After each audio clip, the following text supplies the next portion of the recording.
sudah mulai diklaim satu persatu milik mereka, sehingga ada seorang Habib yang mengatakan bahwa Jawa adalah bintu Tarim, Jawa adalah anaknya Tarim. Bahkan ada satu isu yang beredar, itu nggak tahu benar atau tidak, tetapi kita harus hati-hati sebagai rakyat Indonesia. Apa? Mereka bergabung dengan HTI ingin menguasai Indonesia atas nama khilafah Islamiyah, tetapi sebetulnya para habaib dan para ba'alwi yang mereka tuju bukan khilafah Islamiyah tapi negara Indonesia Tarim, yaitu negara Tarim Indonesia.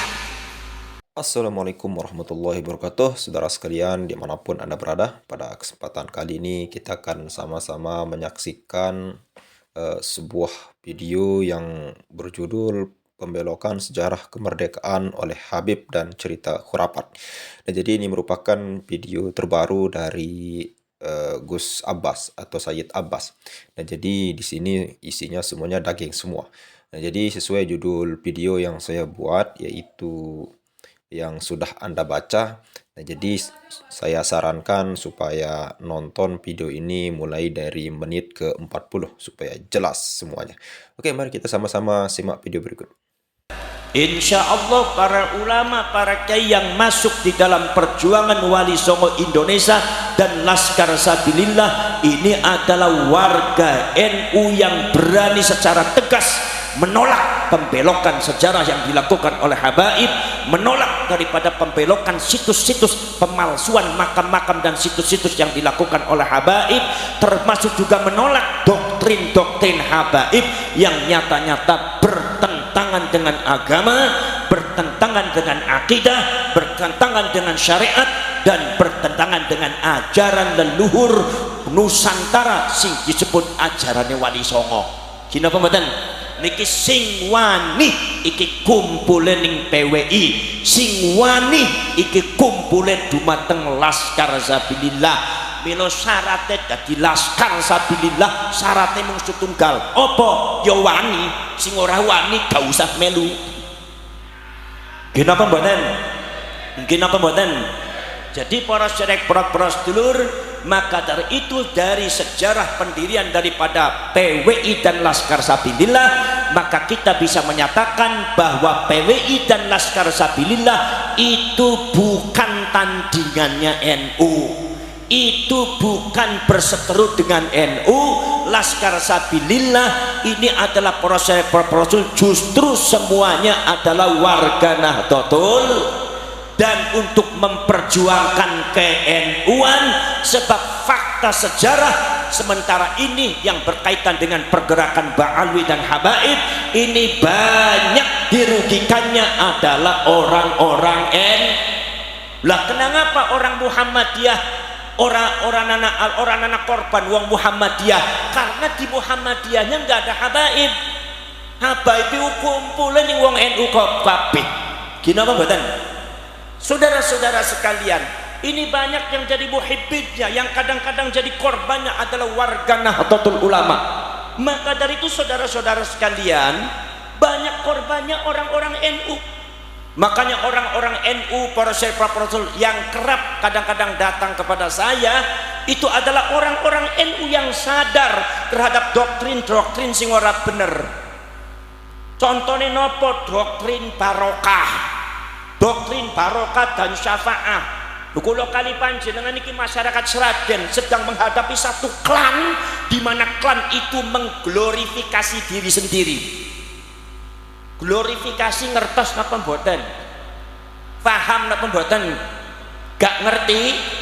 Ya wis gak usah dipikiri kari dirokne mawon. Dinapa mboten?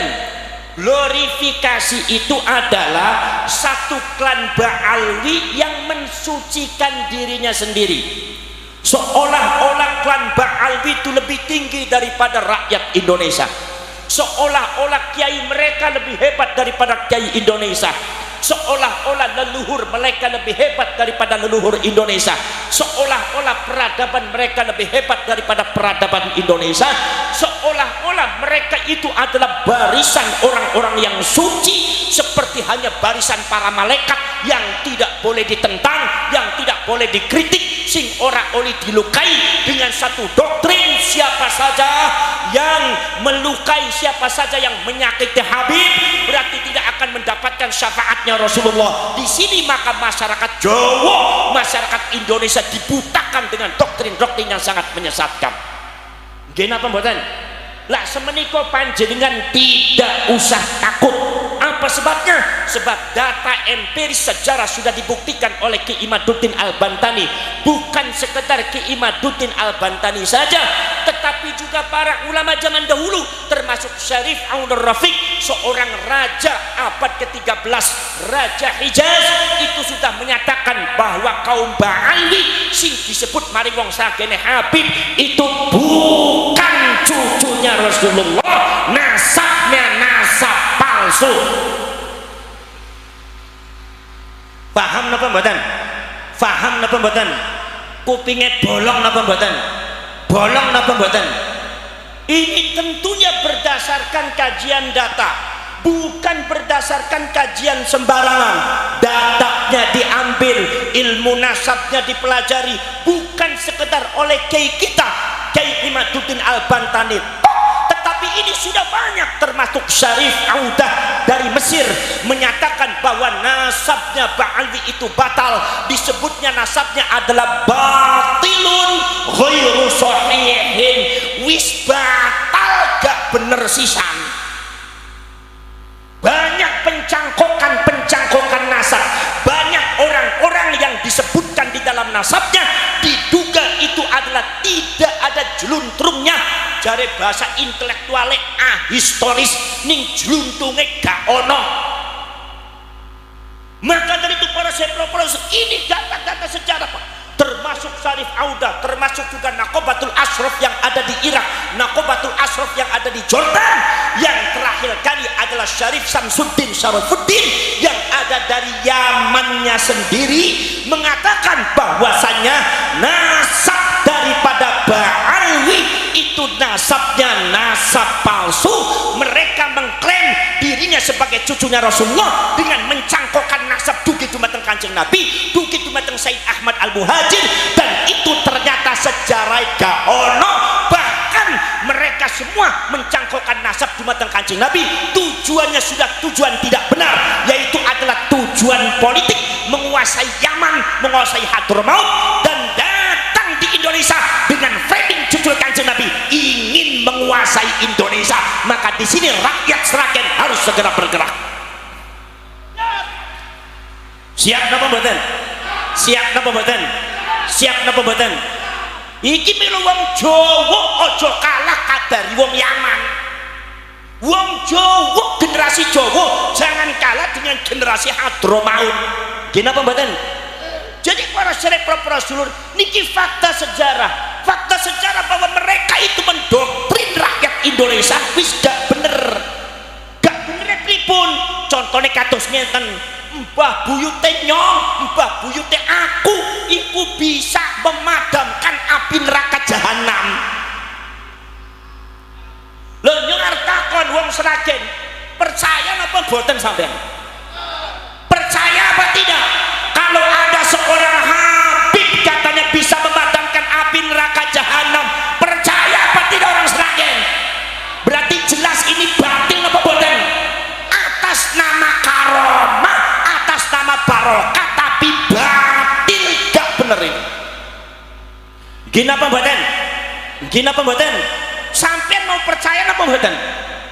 Para syarif, para sedulur sedaya bawon, ada lagi sekarang sudah merebut daripada peran kewalian, seolah-olah Al-Faqih Al-Muqaddam yang disebut Habib Muhammad Ali Ba'alwi niku para syarif sing disebut Faqih Muqaddam itu katanya lebih hebat daripada Syekh Abdul Qadir Al-Jailani. Ini framing mereka dalam rangka menundukkan orang Indonesia, dalam rangka menundukkan rakyat Indonesia.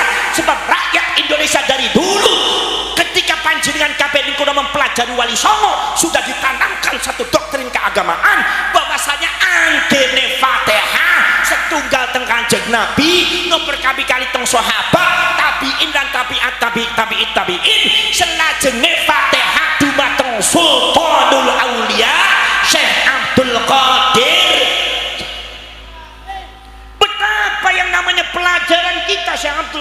Al-Jalani. Masyarakat Sragen diwaca niku manakiban kali zaman kemien, ya hadiyu ya alim ya khabiru ya mubin alal kafi salatullah ala syafi salamullah. Gina pemboten ibadallah rijalallah itu sudah melekat dumateng lisane masyarakat Jawa Tengah sedaya. Iki teko Ba'alwi niku arep dirobah, badhe dirobah, mau dirobah seolah-olah ada orang yang lebih hebat daripada Syekh Abdul Qadir Al-Jailani. Sama mbah buyut mereka yang namanya Al-Faqih Muqaddam. Nyuwun sewu, Faqih Muqaddam niku para syarek para sedulur berdasarkan data sejarah di framingnya adalah sebagai orang yang lebih hebat ketimbang Imam Syafi'i. Tapi Faqih Muqaddam itu orangnya tawadhu, makanya mengikuti mazhab Syafi'i. Katanya seperti itu, katanya bahwa yang namanya Faqih Muqaddam itu adalah seorang mujtahid, seorang yang istimewa, seorang waliullah, tidak ada tandingnya dari mulai sekarang sampai zaman akhir zaman. Betapa framing mereka sangat luar biasa, betapa doktrin mereka sangat merasuki yaitu adalah otak lan ati penggaline panjenengan sedaya. Boten kraos panjenengan itu dibius satu persatu menjadi orang yang mati suri. Para cerek, para sedulur sedemawon, setelah kita gali siapa Al-Faqih Muqaddam, ternyata di dalam Tabaqatul Ulama'i wal Fuqaha, di dalam sejarah para ulama fikih dan fuqaha yang ditulis oleh para ulama-ulama seluruh dunia niku tidak ada catatan seorang Faqih Muqaddam. Termasuk juga fuqaha dan para ulama ahli fikih Yaman juga tidak mencantumkan Faqih Muqaddam sebagai wong sing ahli fikih, wong sing ahli hadis orang mana. Ini menunjukkan bahwasannya Faqih Muqaddam itu tidak sebesar apa yang mereka ceritakan, tidak sebesar apa yang mereka doktrin dumateng masyarakat Sragen.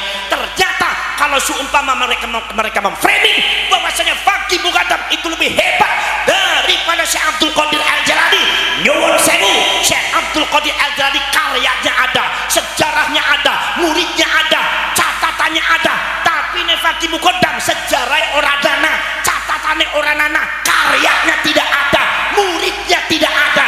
Jadi framing semacam ini jelas ada tujuan dalam rangka melumpuhkan kegiatan dan doktrin keagamaan orang-orang Jawa sing mereka manut dan hormat dumateng Syekh Abdul Qadir Al-Jailani segera akan diganti dengan Syekh Faqih Muqaddam, satu framing yang sangat tidak benar. Gina pemboten para syarek para sedulur sedaya, bahkan ada catatan mengatakan bahwa Al-Faqih Muqaddam itu katanya itu di dalam catatan itu di antara muridnya, di antara gurunya adalah Imam Abu Madyan. Sopo Imam Abu Madyan iki?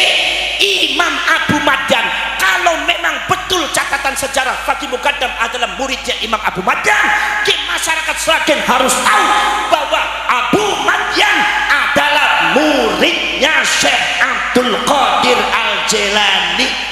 Syekh Abdul Qadir Al-Jailani punya murid Abu Madyan. Abu Madyan punya murid Maulana yaitu adalah Imam Muhammad Harazim. Imam Muhammad Harazim punya murid namanya Imam Muhammad Saleh. Imam Muhammad Saleh punya murid namanya Imam Abdul Hasan Ali bin Abdullah Asy-Syadzili sing kagungan tarekat Syadziliyah. Imam Abdul Hasan Asy-Syadzili ada murid di antara Imam Abdul Abbas Al-Mursi. Abdul Abbas Al-Mursi ada murid di antara Ibnu Athaillah As-Sakandari sing kagungan kitab Syarhul Hikam. Syarhul Hikam niku dipun nadhemaken dumateng Bayi Muslih Meranggen, mursid tarekat Qadiriyah Wanaksabandia saka Semarang. Nggih napa mboten? Para cerek para sedulur sedemawon, kalau seandainya memang catatan itu benar bahwa Faqih Muqaddam itu adalah murid daripada Abu Madyan, Abu Madyan yang murid Syekh Abdul Qadir Al-Jailani, berarti Faqih Muqaddam pernah ngalap barokah dumateng murid Syekh Abdul Qadir Al-Jailani. Jadi kalau ada oknum Habib mensejajarkan Faqih Muqaddam dengan Syekh Abdul Qadir Al-Jailani, ini yang disebut oleh orang Sragen suul adab, orang benar itu. Gimana benar? Paham apa mboten? Lha niki para syarek para sul, ini yang harus tahu masyarakat Sragen. Para syarek para sedulur sedemawon, di antaranya adalah doktrinnya apa? Kalau membenci Habib tidak akan masuk surga. kalau membenci Habib tidak dapat syafaatnya Rasulullah. Ini doktrin yang menyesatkan. Tidak ada kaitannya syafaat dengan habaib dan ba'ali. Jadi masyarakat Sragen gak usah takut kehilangan syafaat karena tidak mencintai habaib. Gimana badan? Faham dan faham? Sebab apa Rasul? Kalau mereka menyitir ayat Al-Quran bahwa Gusti Allah Ta'ala ingin mensucikan Ahlul Bait, sampean ngerti bahwa Ahlul Bait di dalam Al-Quran dimaknai oleh Habib adalah Habib. Ini adalah penyelewengan makna. Benar, yang dimaksud Ahlul Bait itu bukan habaib. Sebab habaib itu bukan cucunya Rasulullah. Nek bukan cucunya Rasulullah, napa mali Ahlul Bait. Paham nggih? Jadi wong Sragen saiki wis gak usah takut. Gitu? Gak usah takut anggene seumpama wonten kamu kalau tidak mencari habaib berarti tidak akan dapat syafaatnya Rasulullah. Itu gak usah takut. Nek seumpama ngeyel kampleng siji-siji wong kaya kowe. Apa kowe? Nggih napa mboten, Bu? Nggih napa mboten? Oh, para cerek para sedulur mawon. Ada lagi para cerek para Rasul. Mbah mereka itu katanya bisa mi'raj ning Gusti Allah Ta'ala 70 kali. Sampean harus paham, Kanjeng Nabi selama hidup mi'rajnya cuma sekali. Mbah mereka sampai 70 kali. Niki goroh napa ngapusi niki? Ngapusi napa goroh niki? Leres napa mboten sing kados ngoten? Masya Allah, ada malih, ada lagi yang mengatakan bahwa Al-Habib ini adalah bisa ngatur malaikat Israel. Malaikat Israel diatur di Habib. Ini sejak kapan ceritanya muncul? Saya mau tanya, para ulama wali Sragen ini bisa ngatur malaikat Israel siapa? Lagi ono Habib jerono terus bisa ngatur malaikat Israel. Ngedabrus napa mboten? Panjenengane percaya napa mboten? Percaya napa mboten? Nang gene ketemu bari aku ora percaya, mau ketemu bari Habib percaya sampean. Wong gulune masyarakat Sragen susah wis bodol. Manggut ngono manggut terus. Para syarek para sedulur. Ono cerita Al-Imam Abu Abdillah Muhammad bin Ismail Al-Bukhari. Imam Bukhari menceritakan satu cerita di mana riwayat ini juga diriwayatkan oleh Imam Tabrani, mengatakan nanti pada waktu akhir zaman di hari akhirat itu nanti Rasulullah itu diberitahu oleh Imam Malik, diberitahu oleh malaikat Malik, ya Rasulullah, untuk napa malaikat Malik, umat panjenengan masih ada yang tersisa di neraka jahanam, cuma satu. Kanjeng Nabi kaget, Rasul disamper bledek. Buka sing ngantuk niki. Ngantuk napa mboten, Bu? Ngantuk napa mboten? Nek ngaos kali kula ngantuk boten napa-napa. Tilem nggih boten napa-napa. Sampai sak mangke nek bar pengajian masih ngantuk, mripate masih merem terus, gak usah digugat digotong mawon teng kuburan sebelah mriku, beres niku. Para sedherek sedulur, Kanjeng Nabi dipunaturi dumateng malaikat Malik, ya Rasulullah, umat panjenengan niku taksi wonten dumateng neraka. Kanjeng Nabi rasa disamper blek. Masya Allah, Kanjeng Nabi nangis, ya Allah, sing leres niku malaikat Malik. Leres pinten setunggal. Kanjeng Nabi niku dumateng umat eman sayang luar biasa. Akhirnya Kanjeng Nabi ngendika, ya Malik, ya Zabaniyah, wahai Malik, wahai Zabaniyah, malaikat Zabaniyah, malaikat Malik, penjaga neraka, tolong keluarkan umat saya dari neraka jahanam. Tolong umat saya diantarkan kembali di timbangan amal, supaya nanti amal baiknya akan saya duduk sendiri, supaya amal baiknya lebih berat daripada amal buruknya. Kanjeng Nabi meminta kepada malaikat Malik supaya umatnya Rasulullah dikembalikan ke timbangan amalnya, dan Kanjeng Nabi akan duduk di amal baiknya, sehingga amal baiknya umatnya lebih berat daripada amal buruknya. Apa jawabnya malaikat? Kata jawabnya malaikat, ya Rasulullah, kalau cuma itu yang merentah panjenengan, nyuwun sewu, saya tidak bisa melakukan. Loh, kenapa? Sebab kami malaikat adalah yaf'aluna ma yu'marun, melakukan sesuatu apabila diperintah oleh Allah. Kalau itu bukan perintah Allah, kami tidak bisa melaksanakan. Kalau itu hanya perintah panjenengan. Akhirnya akhirnya Kanjeng Nabi matur dumateng Gusti Allah, nangis dumateng Gusti Allah, sujud dumateng Gusti Allah. Akhirnya Gusti Allah merintahkan malaikat, kowe umat Muhammad ambil segera ditaruh di timbangan amal, biar nanti Kanjeng Nabi Muhammad nanti akan duduk di amal baiknya sehingga lebih berat daripada amal baiknya dan segera dimasukkan di dalam surga. Artinya apa? Ketika malaikat Malik diminta oleh Rasulullah untuk ngambil umatnya, malaikat Malik menolak. Kenapa? Karena yang perintah adalah Rasulullah, bukan Allah. Ini menunjukkan dari hadis ini Kanjeng Nabi saja tidak bisa ngatur malaikat. Loh iki ono Habib Sragen bisa ngatur malaikat sokon piye?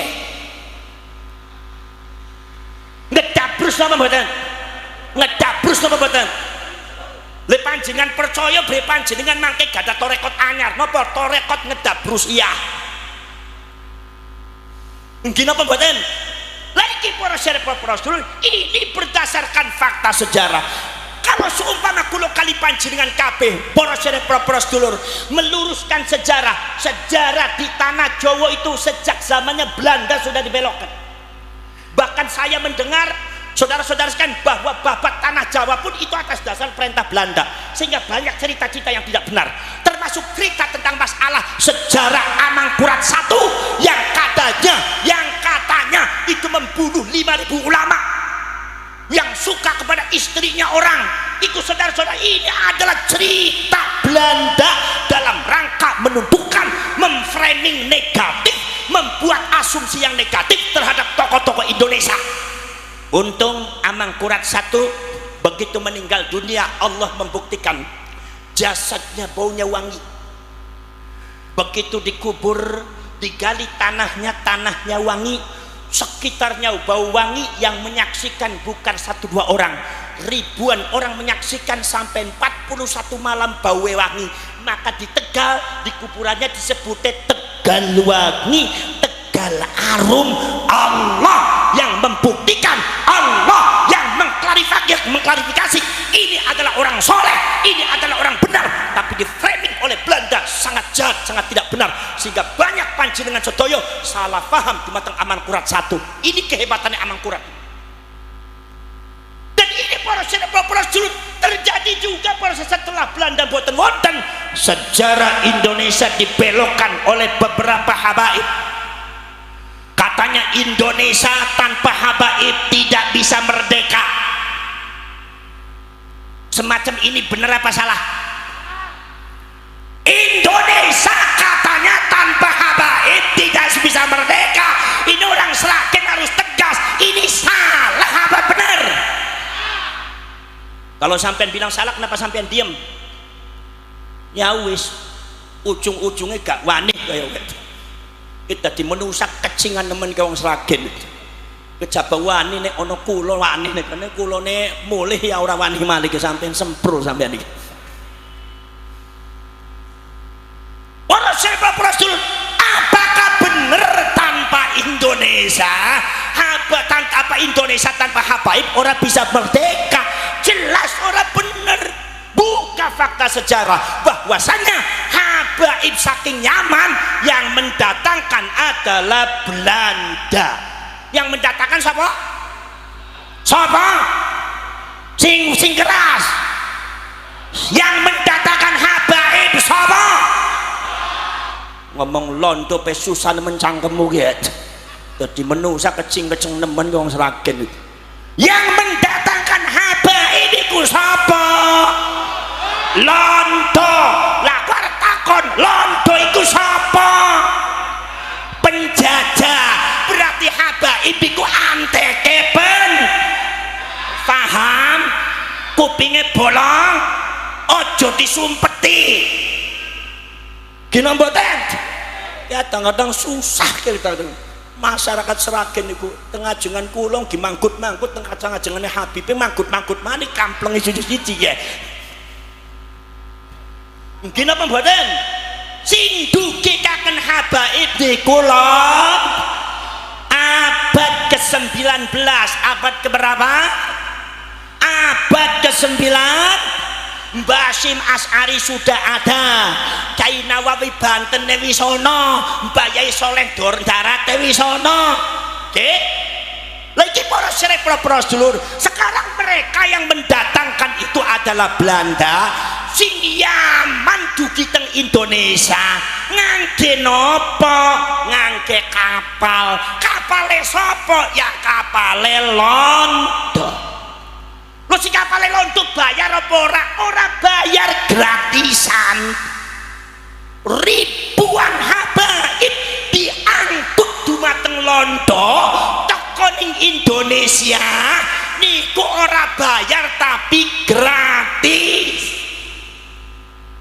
Dan sebelum datang di Indonesia, Yahudi Yaman itu didatangkan oleh orang-orang Inggris adalah untuk menduduki Palestina. Jadi ada kaitannya pendudukan Palestina dengan pendudukan Indonesia. Maka saya mengingatkan, ketika Palestina nasibnya sangat tragis, awas Indonesia, hati-hati. Yahudi saking Yaman sudah datang di Indonesia, didatangkan oleh Belanda. Jangan sampai anak cucu kita bernasib sama dengan Palestina di tahun yang akan datang. Paham. Jadi ono PWI Laskar Sabilillah penting apa ora? Penting apa mboten? Sebab Kiai NU ono sing wani, ono sing ora. Pengurus NU ne ono sing wani, ono sing ora. Ansore ono sing wani, ono sing ora. Muslimate ono sing wani, ono sing ora. Fatayate ono sing wani, sing ora. Bansere ono sing wani, ono sing ora. Lah sing wani ki mlebu dumateng perjuangan Wali Songo Laskar Sabilillah, isiye wong NU sing wani. Paham mboten? Para syirik para sedulur, mereka didatangkan oleh Belanda sampai di sini buat apa? Mereka datang digratiskan oleh Belanda, diberi makan oleh Belanda selama perjalanan sampai di Indonesia. Mereka diberikan pekerjaan oleh Belanda, mereka diberikan tanah oleh Belanda, yang mana tanah itu adalah hasil daripada merampas tanahnya rakyat Indonesia, diberikan oleh mereka, yaitu kaum Ba'alwi, yaitu kaum habaib. Paham? Setelah itu mereka kerja teng sinten teng Belanda. Seperti contohnya kapiten Belanda itu kebanyakan dari bangsa Ba'alwi. Ini orang Ba'alwi bangsa Yaman, masyayikh gitu. Sampian tinggali kata sejarah, anak bangsa bin Yasa, anak bangsa Al-Jufri, anak bangsa Al-Kaf, anak bangsa As-Segaf, anak bangsa Ba'bud, anak bangsa bin Syekh Abu Bakar. Mereka menjadi kapiten dan bekerja dari Belanda, termasuk Habib Usman bin Yahya diangkat jadi mufti Belanda untuk Batavia. Paham? Nah, kalau seumpama mereka yang membawa adalah Belanda, genetika daripada Ba'alwi itu sama dengan Belanda, yaitu genetika Yahudi Askenazi, sama dengan Zionis genetika Yahudi Askenazi. Datang di Indonesia dijamin oleh Belanda, dikasih tanah oleh Belanda, dikasih pekerjaan oleh Belanda, dikasih penghidupan oleh Belanda. Kira-kira zamannya Belanda, apa ikut bela Indonesia apa bela Londo? Bela Indonesia apa bela Londo? Ngomongnya sing keras, bela Indonesia apa bela Londo? Awas sih, aja sampai cangkem rubah ge. Rangkum rubah tak sewek sisan ning aku ge. Gini apa mboten? Londo apa bela Londo apa bela Indonesia? Bela Londo.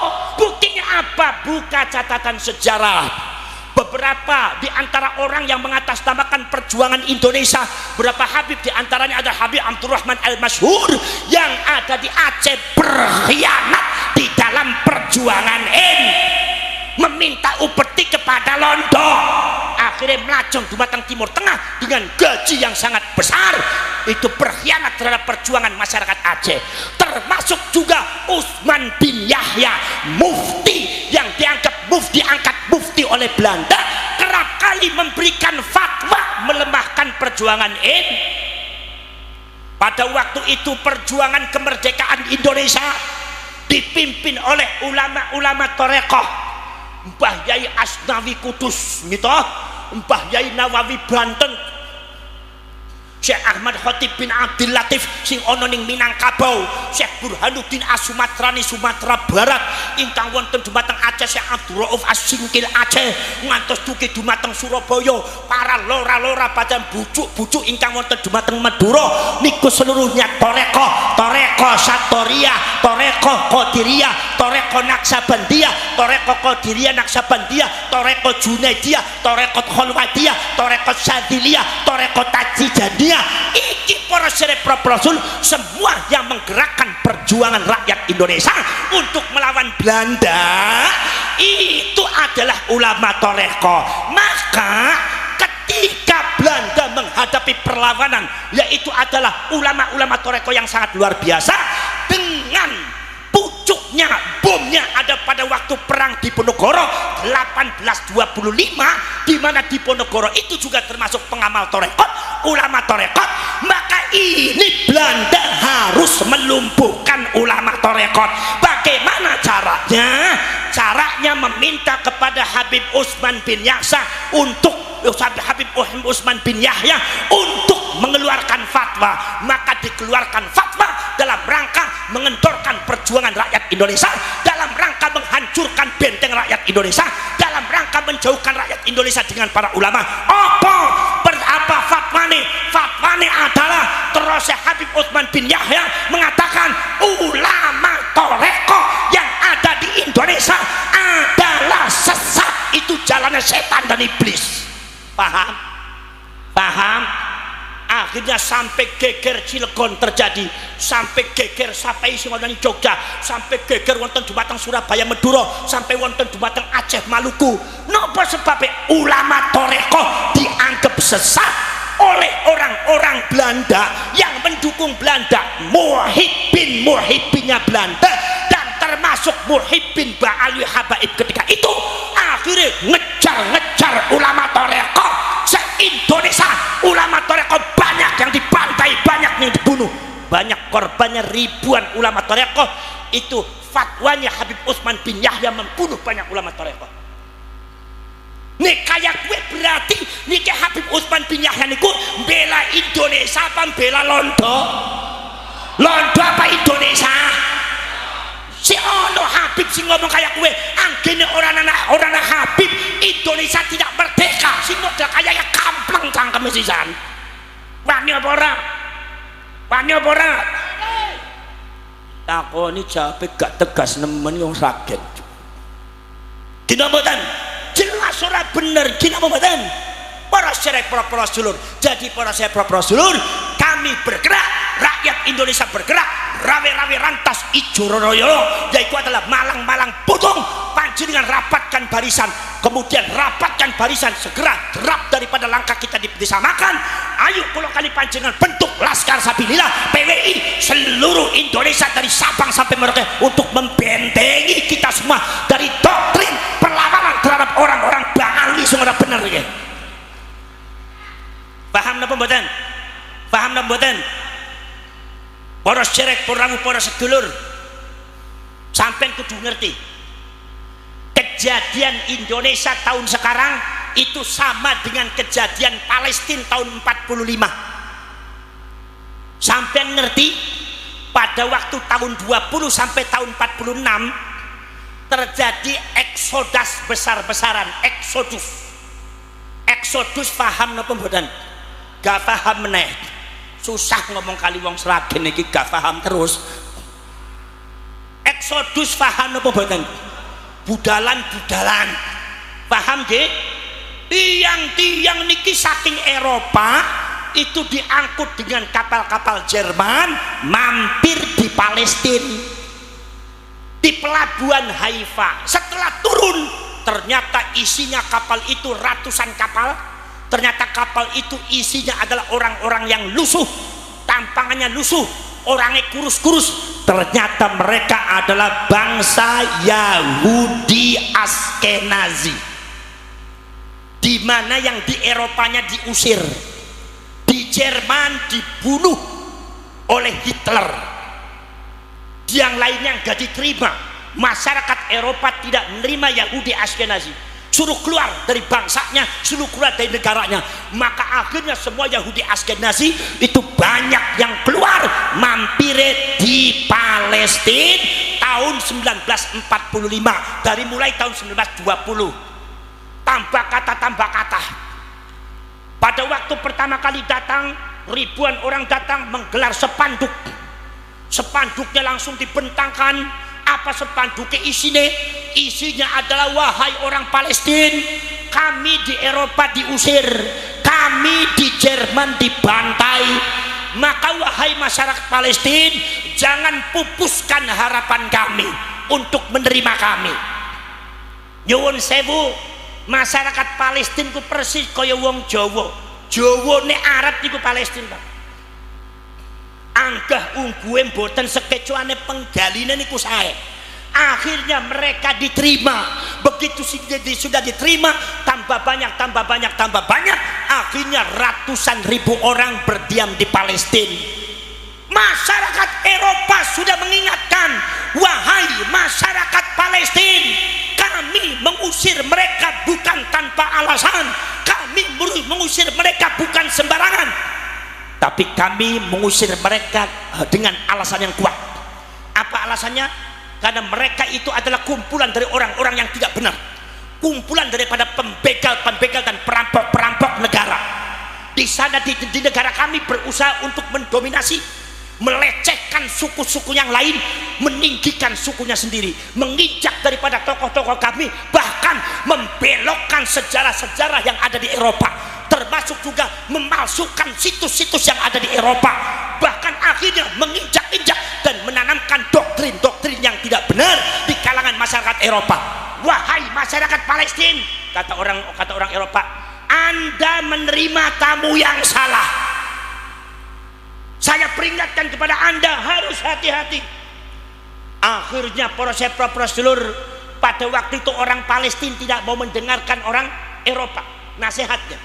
Akhirnya orang Yahudi Askenazi ditampi di Palestina. Satu persatu saudara-saudara sekalian mulai kumpul. Akhirnya tiba-tiba mereka mengadakan perayaan, kemudian mulai mendoktrin masyarakat supaya masyarakat menghormati mereka, kemudian mendoktrin masyarakat untuk melecehkan orang-orang Arab Palestina, seolah-olah bangsa Arab itu tidak ada artinya, seolah-olah bangsa Arab itu adalah sama dengan anjing, seolah-olah bangsa Arab di bawah mereka.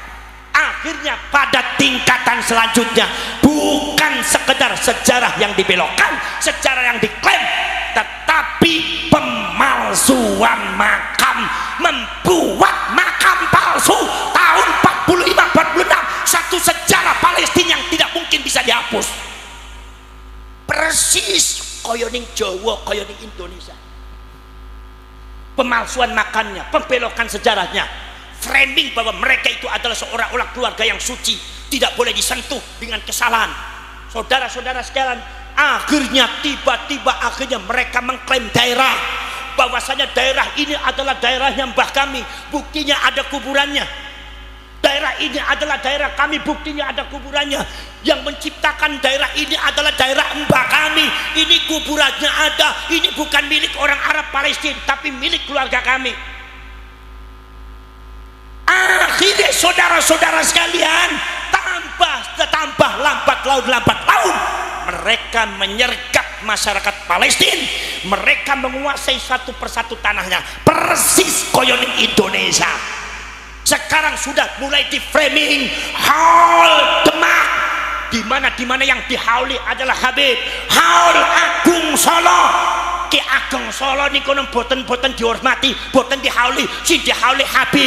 Haul Agung Kudus niku Sunan Kudus niku boten disebut Haul Agung, ni isian niku haul Habib. Wonten madi Haul Agung Malang. sudah mulai diklaim satu persatu milik mereka, sehingga ada seorang Habib yang mengatakan bahwa Jawa adalah bintu Tarim, Jawa adalah anaknya Tarim. Bahkan ada satu isu yang beredar, itu nggak tahu benar atau tidak, tetapi kita harus hati-hati sebagai rakyat Indonesia. Apa? Mereka bergabung dengan HTI ingin menguasai Indonesia atas nama khilafah Islamiyah, tetapi sebetulnya para habaib dan para ba'alwi yang mereka tuju bukan khilafah Islamiyah tapi negara Indonesia Tarim, yaitu negara Tarim Indonesia. Sampean siap berjuang untuk bangsa? Siap napa mboten? Tanah direbut ning kono rela napa mboten? Ridho napa mboten? Jangan sampai anak cucu sampean bernasib sama dengan Palestina. Ini data real. Para syarif, para sedulur sedaya mawon, itu saudara-saudara sekalian. Maka dari itu para syarif, para sedulur sedaya mawon, akhirnya kemudian dalam rangka melumpuhkan masyarakat Palestina, melumpuhkan ekonomi politik dan pos-pos strategis yang ada di Palestina, maka orang Zionis, orang Yahudi Askenazi mencari seseorang yang agamanya Islam,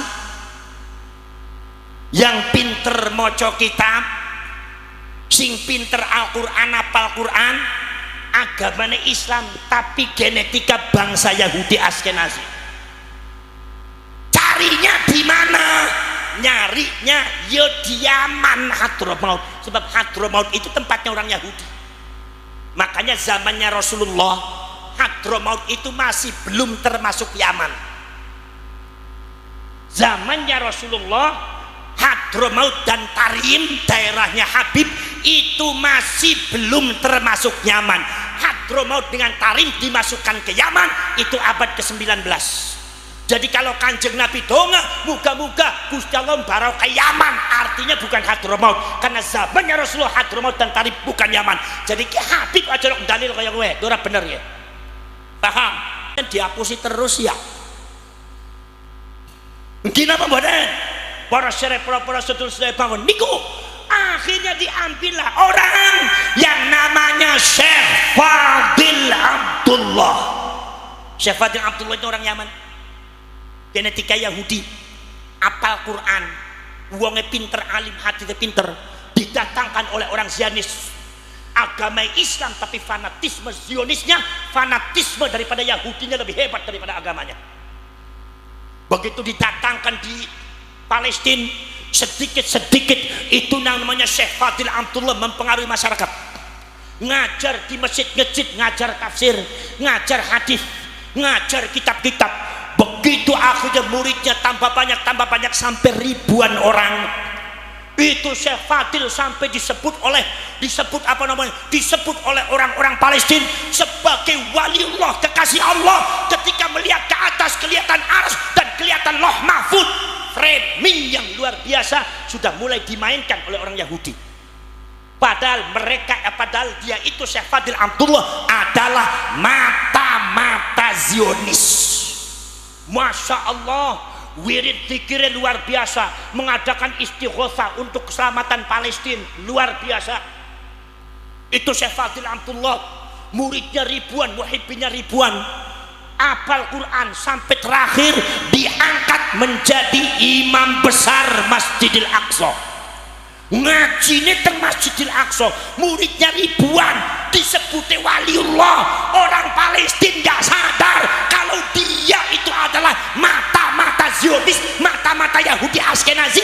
Dan setelah generasi dan anak cucunya terjadi tragis seperti ini, orang yang paling bertanggung jawab dan orang yang paling berjasa di dalam menyengsarakan orang Palestina adalah Syekh Fadil Abdullah. Ini paling bahaya. Saudara-saudara sekalian, Syekh Fadil Abdullah menjadi mata-mata Yahudi Askenazi di Palestina lebih daripada 42 tahun tidak ketahuan. Dari tahun 46 sampai tahun 84. Begitu ada intrik dicurigai, di antaranya adalah para intelijen Mesir mencurigai.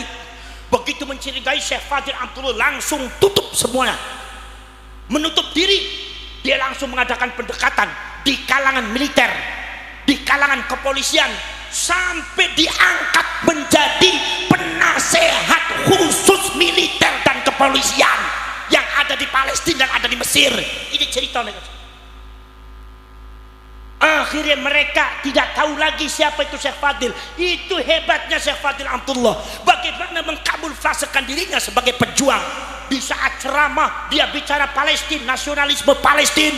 Mari kita mujahidin fisabilillah, kita dukung, kita usir orang Yahudi. Mari kita bela, kita doakan kepada para mujahidin yang ada di Palestina supaya orang Yahudi diusir oleh Allah. Kalau bicara nasionalismenya setinggi langit, orang Palestina semua buta, dari barat sampai timur, dari utara sampai selatan, buta menganggap bahwasanya Syekh Fadil Amtullah adalah simbol daripada perjuangan rakyat Palestina. Ternyata beliau itu adalah orang yang paling berjasa menyengsarakan rakyat Palestina.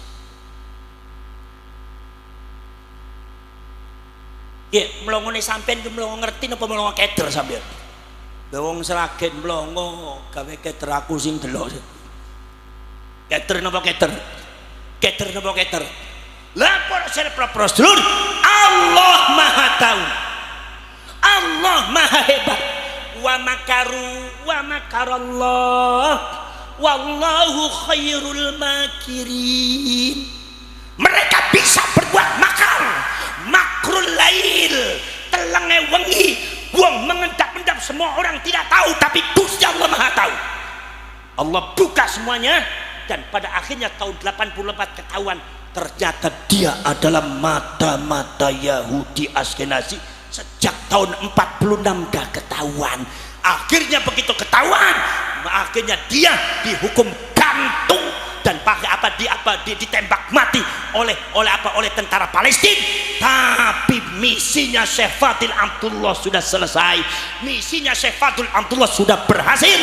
Dengan jasanya Syekh Fadil Amtullah, maka orang Yahudi Zionis mampu menguasai ekonomi Palestina, mampu menguasai politik Palestina, mampu menguasai militer dan kepolisian Palestina, mampu menguasai sosial Palestina. Akhirnya Palestina disergap. Akhirnya dianggap Palestina itu adalah ujung-ujungnya, Palestina adalah negara kami, daerah kami, tanah kami, bukan tanahnya orang Palestina. Sejak itu terjadi pengusiran masyarakat Palestina sampai detik ini, genosida. Orang Palestina sengsara mau dihabisi di Gaza. Siapa yang sempati? Saya tanya, apakah kalian mau Indonesia seperti itu? Jawab. Apakah kalian mau Indonesia seperti itu? Jawab. Mau apa tidak? Bergerak apa betul? Lawan apa lawan? Jangan diam saja wahai orang Indonesia. Itu sangat berbahaya sekali. Poros cerek poros setulus teh nomaniku. Jadi kalau berdasarkan data, perjuangan kita ini adalah perjuangan yang hak, perjuangan data poros cerek poros dulur. Kemudian ono sing ngomong, Gus, kira-kira ngadepi kados ngeten saged menang napa mboten? Insyaallah menang. Insyaallah Laskar Sabilillah di masa yang akan datang insyaallah menang lan kudu maka sampean bentuk itu pasukannya diperbanyak di Sragen, tidak usah itu kata-kata ribuan, jutaan yang kira-kira itu semua dimasukkan. Gimana mboten? Poros syarif poros dulur, panjenengan ngerti tahun 45 pada waktu Indonesia ngelawan sekutu, saya tanya Indonesia punya apa? Bambu runcing lawan bom atom, menang apa ora? Sekali kalau secara logika mereka punya bom atom, mereka punya bedil senjata, sementara sampai bambu runcing, kira-kira secara logika menang apa mboten? Kalah. Bambu runcing mboten saged mancel peluru mancel terus. Kalau ada semua orang bawa bambu runcing kemudian jidatnya sudah kena peluru mboten saged urip, bambu runcingnya langsung jatuh. Tapi dalam sejarah Indonesia menang apa kalah? Al-Imam Ahmad An-Naqsyabandi, seorang ulama besar mazhab Thariqah Naqsyabandiyah, di dalam kitabnya Jami'ul Usul fil Auliyah sampai di buku Thariqah Naqsyabandiyah, An-Naqsh wal Band, An-Naqsh wal Band, Imam Bahauddin An-Naqsh wal Band, An-Naqsh wal Band ngukir asmane Gusti Allah wal Band nutup ati saka sak liyane Gusti Allah. Hanya untuk Allah hatinya. An-Naqsh wal Band minut terus masyarakat Sragen, Imam Bahauddin An-Naqsh wal Bandiyah disebutnya Naqsyabandiyah. ngendika bahwasanya Gusti Allah maringi dumateng Kanjeng Nabi adalah khususiyatun nubuwah, keistimewaan kenabian. Dari keistimewaan kenabian itu muncul apa yang disebut dengan jauharatun nubuwah, mutiara kenabian. Dari jauharatun nubuwah itu muncul di situ adalah at-ta'alimul ilahiyah, pelajaran-pelajaran langsung saka Gusti Allah. Mila para nabi para rasul gak belajar pinter dewek. Nomor selanjutnya al-khirqatus syarifatus sufiyah, yaitu adalah keluar biasaan sing disebute mukjizat. Nomor kaping 3 napa medal napa sing disebut nusratum minallah, pertolongan saka Gusti. Nek wong gadah khususiyatun nubuwah jadi nabi jadi rasul, pertolongan dari Allah pasti datang. Artinya nabi rasul gak ene sing kalah menang kabeh, sebab nabi rasul kudu menang. Makanya sepanjang perjalanan Nabi dengan Rasul menang. Nabi Ibrahim ngelawan apa? Nabi Ibrahim niku nglawan apa? Nglawan Namrud menang. Nabi Dawud yang menang, nglawan Bakti Nasr yang menang. Nabi Musa bari Nabi Harun tiangin boten gadah nopo-nopo, tiang miskin melawan Fir'aun yang kekuatan hartanya sangat luar biasa, kekuatan politiknya sangat luar biasa, sosial politik dikuasai oleh Fir'aun. Nabi Musa diperintah lawan Fir'aun, kula badhe tanglet sing kalah Fir'aun apa Nabi Musa. Fir'aun kalah. Sebab nopo? Sebab perkara sing hak iki ning inggile wonten Gusti. Kanjeng Nabi niku menang terus. Nglawan musuh ning perang Uhud menang, ning perang Badar menang, ning perang Hunain menang, ning Khaibar menang, nganti ning perang sedaya menang sedaya. Napa sebab? Sebab Gusti Allah ngendika, ya Muhammad tawajjah haitsu syi'ta fa innaka mansur. Teng welikat kana te wonten khatabun nubuwah, kira matep mendi Muhammad. Sesungguhnya kamu orang yang pasti dibela dan pasti ditolong, ngadepi sapa bae kowe menang. Mila Kanjeng Nabi niku gak iso kalah, gak pernah kalah Kanjeng Nabi. Mila Kanjeng Gusti Allah Ta'ala nanti ngendika kepada Kanjeng Nabi, ya Muhammad, ajak itu umatmu untuk jihad, tapi kalau mereka tidak mau gak usah dipaksa. Di antara mereka ada yang banyak alasan, di antara mereka ada yang banyak takut, di antara mereka ada yang mikir-mikir, di antara mereka ada yang pemberani dan pejuang. Gak usah dipikir Muhammad, kalau sebab yang memenangkan kamu itu adalah aku Muhammad, bukan mereka. Umatmu arep maju arep ora, kowe tetap menang. Jangankan maju umat Muhammad, kowe madep sendirian Muhammad lawan mereka, tak menangke teng aku, tak menangke ning aku, akan saya menangkan kamu Muhammad. Itu menunjukkan Kanjeng Nabi kudu menang. Perkara sing hak iki menang, ja'al haqqu wa zahaqal batil innal batila kana. Jadi selagi Ba'ali berpatokan pada kebatilan, berarti mereka akan kalah. Kalau kita berpatokan pada yang hak, insya Allah kapanpun kita akan menang. Bila dibuktikan pada waktu zamannya sapa? Dina pembuatan zamannya sapa? Zamannya menapa Basim As'ari 45 melawan sekutu Belanda. Sing menang sapa? Sing menang sapa? Wa idza akhadha Allahu mitsaqan nabiyyin lama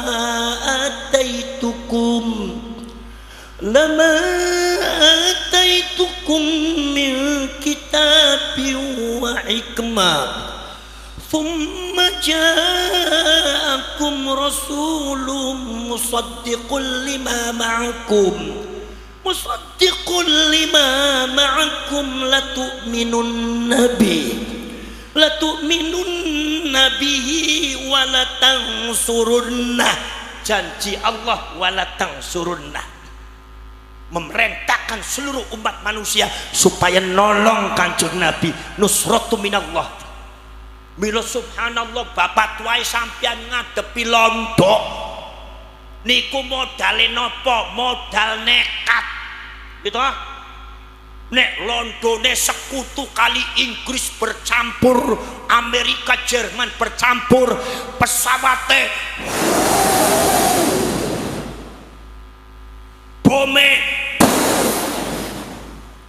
bedil bapak tuane sampeyan senjatane napa diparingi dumateng kyaine napa sholawatan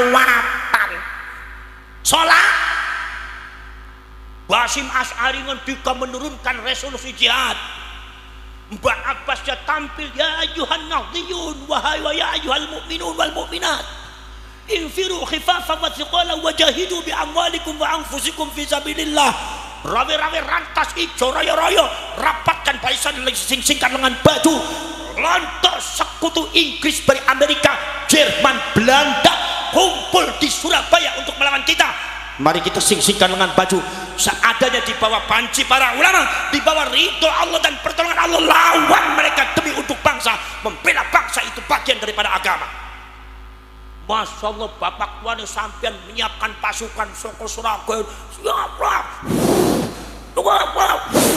maju jalan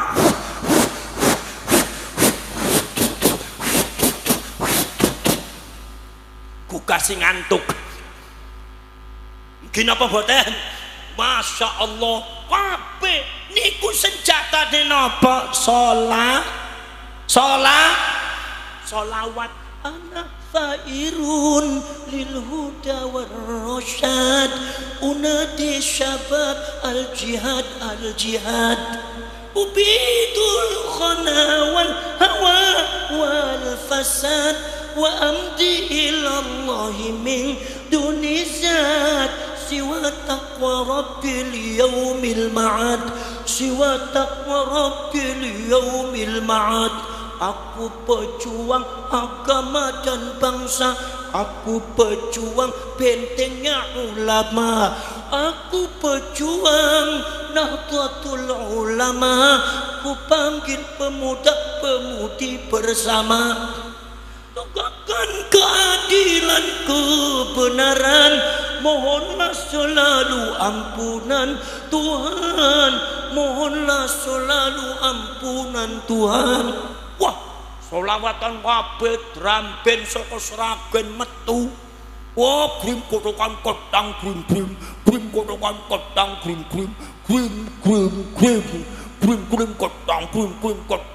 grim kotokan kodang niku Ramben Sragen gini apa mboten? Alhamdulillah di atas payung Allah, di atas bendera kebenaran iku para ulama NU santri nunggu lawan sekutu kalah. Profesor Dr. Sunughogronyo mencatat dengan tinta emas sekutu niku pasukan yang enggak pernah kalah lawan Itali di Libya Italinya mundur, ngelawan Inggris di India, Inggrisnya hancur, ngelawan Inggris di Malaysia, Inggrisnya hancur, ngelawan Jermannya hancur, ngelawan Portugis hancur, ngelawan Belandanya hancur. Ini sekutu kumpul semua, Amerika, Inggris, Jerman, Belanda, Portugis, semuanya kumpul melawan barisan para ulama, tapi mereka kalah bertekuk lutut di kaum sarungan. Milo sampean kabeh akan memperjuangkan sesuatu, jangan sampean takut, jangan sampean mundur, pantang mundur sekali. Ini kono langkah sudah melangkah, gak usah mundur, gak usah wedi, bela tanah air, bela negara, bela bangsa, bela leluhur. Kalau ada macam-macam daripada kaum Ba'alwi sing macam-macam mempersekusi ulama atau orang-orang Indonesia, rakyat Indonesia, sampean siap membela napa mboten? Siap membela napa mboten? Siap membela napa mboten? Jangan sampai seumpama para dulur mereka berani merubah situs-situs sejarah Indonesia, berani merubah sejarah, membelokkan sejarah Indonesia. Kalau mereka melakukan kezaliman semacam itu, maka kita lawan apa lawan? Kita lawan apa lawan? Lawan apa lawan? Jangan sampai anak cucu kita di masa yang akan datang nasibnya sama dengan Pales. Na'udzubillah min. Maka segera dibentuk di Jawa Tengah. Nanti adakan gerakan se Jawa Tengah, kibarkan bendera Wali Songo, kibarkan bendera Laskar Sabila di pojok-pojok desa, di pojok-pojok kampung. Adakan pergerakan rakyat Indonesia untuk membela bangsa dan leluhur sejarah. Siapapun orangnya, apakah habaib atau ba'ali, siapapun yang berani-berani untuk merusak Indonesia, baik sejarah atau sumpah menzolimi rakyat Indonesia, baik orang biasa atau kiainya, maka kita semua Laskar Sabilillah wajib membela, wajib bergerak lawan mereka semua. Karena nek orang dilawan, mereka akan menginjak, dan pada akhirnya mereka akan menguasai kita, dan pada akhirnya mereka akan memperbudak kita. Na'udzubillah min. Na'udzubillah min. Oke, saudara sekalian, luar biasa sekali apa yang disampaikan oleh Gus Abbas. Bisa kita bilang isinya daging semua. Tidak ada yang satupun detik per detik kita saksikan video tadi yang merupakan sia-sia kita saksikan. Semuanya merupakan sebuah ilmu pengetahuan yang harus kita ingat, harus kita telaah bersama. Tentunya di dalam menghadapi daripada polemik nasab yang diceritakan oleh Gus Abbas sesuai dengan fakta yang ada. Dan jadi ada beberapa hal yang luar biasa sekali yang Gus Abbas sampaikan ini terkait dengan polemik nasab ini, yaitu kenapa Habaib ini tidak masuk ke Muhammadiyah, karena ya yang kita ketahui bahwa Muhammadiyah itu tidak menerima Habib gitu. Sedangkan yang menerima Habib itu ya yang paling besar NU gitu. Makanya kebagian besar untuk Habib-Habib itu ada di NU gitu. Kalau Muhammadiyah memang sudah jelas menolak yang namanya Habib. Makanya Muhammadiyah sampai sekarang ya aman-aman saja gitu. Yang kedua yang beliau sampaikan yang saya catat di sini, generasi Jawa jangan mau kalah dengan generasi Yaman gitu. Ya kita sebagai asli daripada Nusantara ini harus kita jaga tanah kelahiran kita. Jangan sampai seperti yang diceritakan oleh Gus Abbas tadi, masalah Palestina yang awalnya Yahudi Nazi yang cuman ingin perlindungan di Palestina, lalu kemudian mereka memalsukan sejarah, membuat makam-makam palsu, lalu kemudian mereka mengklaim ini merupakan tanah nenek moyang kami. Buktinya apa? Ini makamnya. Lalu kemudian setelah mereka berkembang banyak, kuat dan sebagainya, akhirnya yang kita lihat sekarang mereka menguasai daripada tanah Palestina. Oke. Ini yang ketiga juga terkait dengan yang perlu kita ulas bersama, yaitu terkait dengan pakai muqaddam yang luar biasa sekali diklaim oleh para oknum habaib yang mendoktrin para muhibbinnya supaya pakai muqaddam itu jauh lebih hebat daripada Abdul Qadir Al-Jailani. Luar biasa sekali. Padahal seperti kita dengar di Gus Abbas tadi yang diterangkan, pada gurunya Pakai Muqaddam itu merupakan salah satu murid daripada Syekh Abdul Qadir Jailani. Jadi kalau kita bandingkan Syekh Abdul Qadir Al-Jailani dengan Pakai Muqaddam, ya itu namanya su'ul adab gitu. Artinya murid daripada murid ingin membandingkan diri dengan guru. Sudah jelas itu tidak boleh.